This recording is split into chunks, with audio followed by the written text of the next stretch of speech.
Okay, we're going to start our Andy Warhol Four Faces Photoshop project today. Andy Warhol is a graphic artist from the 60s who was known for illustrations and art like you see over here on the right, sort of a modern artist. We're going to recreate that using a graphic that you have downloaded off the internet. So if you have not already downloaded a large high quality graphic, make sure you do that. You can either use the snipping tool or directly download it. And this works best if you have something where you can use just the face of the object. So a person or an animal or something to that effect. The tools we're going to learn on Photoshop are the cropping tool, the canvas resizing, which is sort of like the background, using the square marquee select where we can select something at a direct ratio, simple copying and pasting, and working with our layers, filters, and the history tool. So first I'm going to go ahead and switch to Adobe Photoshop here. And when you open up Photoshop, if you've already been logged in, this is using the 2023 version. We want to come to our main screen here, and we're going to open the graphic that we have saved onto our computer. So I'm going to click open over here on the left side and navigate to my downloads or my pictures. And we'll use one here with Logan. And this has a good, nice, high quality photo. One way that I can tell that it is high quality is I look at my zoom level up here.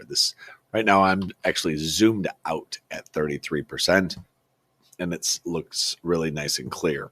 If you are zoomed in at like 200, 300, 400%, and that's how far you have to zoom in to get this to be a reasonable size, that graphic is too small.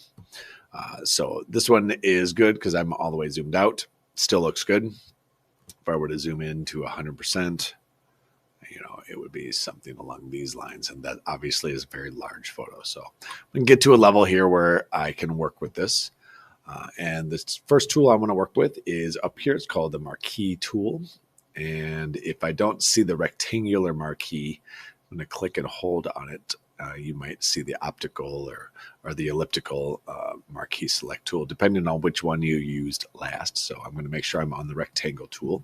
This just simply allows me to select. And actually, normally you are on what's called a normal selection, where it's rectangles or squares, whatever it is. But we want to make sure that this is an exact perfect square. So what we're going to do is go up here to the style, and we're going to change from normal to something called fixed ratio. And we're going to have it be a 1-to-1 ratio, which means it'll be a perfect square. So I'm going to click and select it. I'm just going to select Logan's face. All right. And if I don't like where the selection is, as soon as I let go, if I move to the middle of the selection, I can move it around until it is exactly where I want it to be. All right. That's perfectly where I want it to be.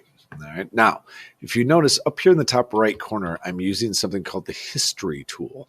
And this is really my undo or all of the steps I've done so far. So it makes it really easy to kind of go back and fix mistakes using this history tool. If I don't see this tool, it might be kind of pushed over here to the side or somewhere else. But if it's hidden, I can always go up to my window menu and make sure that history is checkmarked.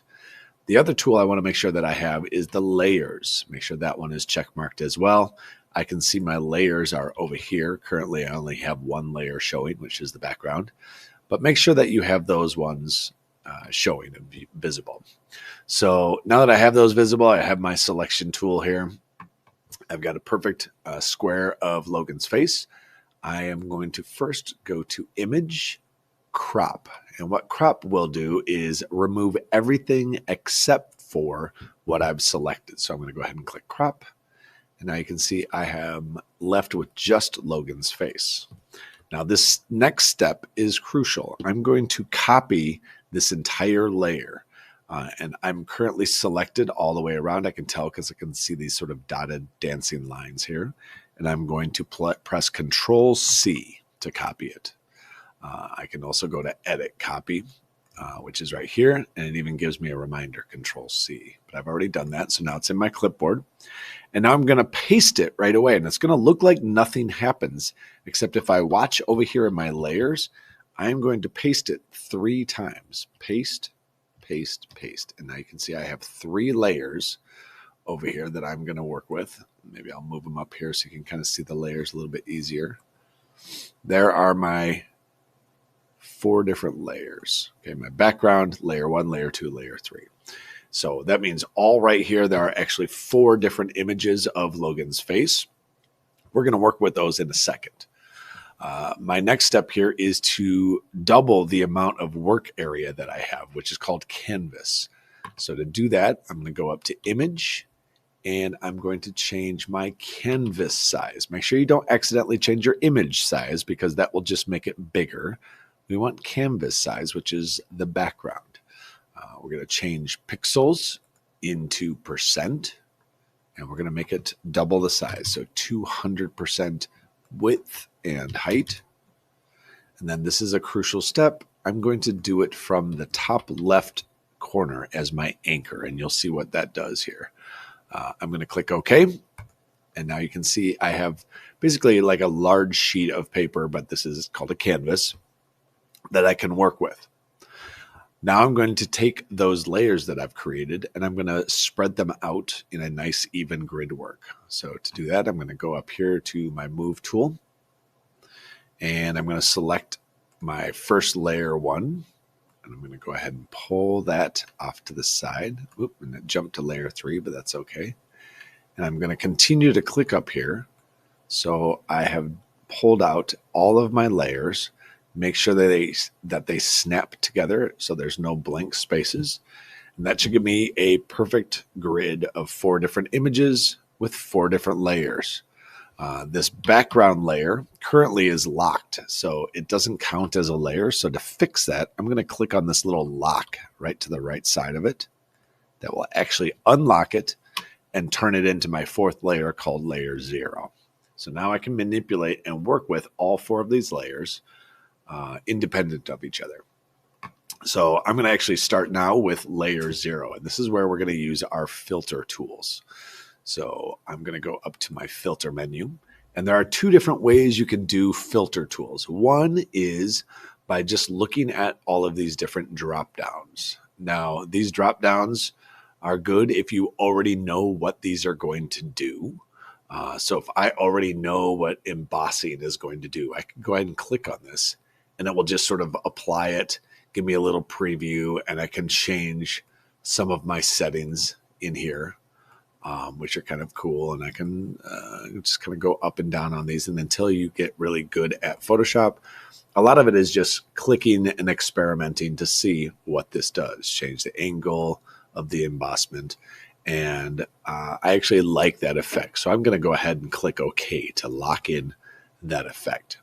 Now, if I don't like that effect, I can go over here to my history and I can go ahead and move back 1 level and undo my history. And I decide, oh, nope, I want it. So I'm going to go ahead and redo that history. So it just keeps a running kind of record of everything you've done to your document. My next thing is I'm going to go ahead and work with this next layer. So I click on layer 1, which will allow me to work with this top right corner. And this time, instead of using a drop-down filter, because these are a little bit sort of blind guessing, I'm going to use what's called the filter gallery. So when I do the filter gallery, it actually gives me a preview of my image. So I'm going to make sure I'm scrolled all the way to the top right because I know that's the one I'm working with. And I can drop down all of these different effects, whether they're artistic, which gives me a lot of just sort of artistic effects, and the best way is to click through them and see what they look like, right? So I like this neon glow, but I don't want it to be blue. I want it to be sort of a green. So that's an effect I can do if I don't like the glow size or the brightness. Again, I can change those different effects. So I'm just going to click OK and decide, oh, I like that one. I'm going to click on layer 2 here. Go ahead and go to my filter. Now notice this very top thing says filter gallery, but that's not actually the filter gallery. That is just the most recent effect that I did. If I click on that, it's going to just automatically do what I just did to my previous layer. I'm going to undo that. That's not what I want. I'm going to actually go down to this filter gallery, which is what I showed you before. And this is where I can go in and change maybe to a different one. So I'm going to go ahead and do a sketch effect. And there's something cool about the sketch effects. The sketch effects are directly related to what color I have selected before I went into these settings. So for example, right in here, you're seeing sort of this bluish green effect. I'm going to click cancel and go over here to the left side where I can do my color selections. And I'm going to click on the foreground, and I decide, you know what, I want it to actually be like a purple instead. All right, so nothing has changed except I'm changing what my foreground color is.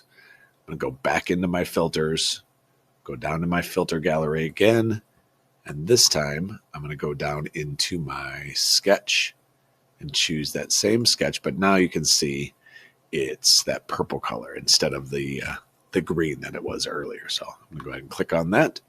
And then my final layer here, I'm going to go ahead and click and do some other settings. And now for this one, maybe I want to do some layered effects, which means maybe I want to go ahead and do like a glass effect. And I'm going to go ahead and add that effect to it. But then I'm going to go into my filters and do an even more like layered effect. So it did that first effect, and then I'm going to go in here and I'm going to twirl it. And maybe I want to see what that looks like, change some settings. So now it has two different effects. It has that first one I did, which was like the glass effect, and then a twirl effect. I actually don't like that one, so I'm going to undo it and decide if this is the way I want this to look. Now you can continue to work with this, and if you really want to expand upon this, you could even add some more graphics over here to the right. Just expand your canvas a little bit more and duplicate some of these layers so you can keep working. When you're done, make sure you go to File, Save, so that you can save your actual Photoshop file. So I'm going to go into Pictures here, and I'm going to call this Four Faces, right? And that's my Photoshop file, so I can open this up later and still have all my layers and be able to manipulate these things.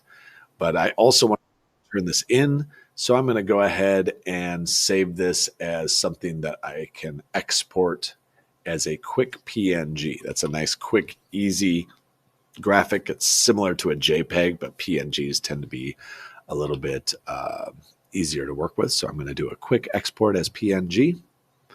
And I'm going to go ahead and put that out there as well under pictures. Just call it Four Faces. And now that's the one that I can actually turn in on Google Classroom. You could also upload it, put it as your screensaver, whatever you want to do with it.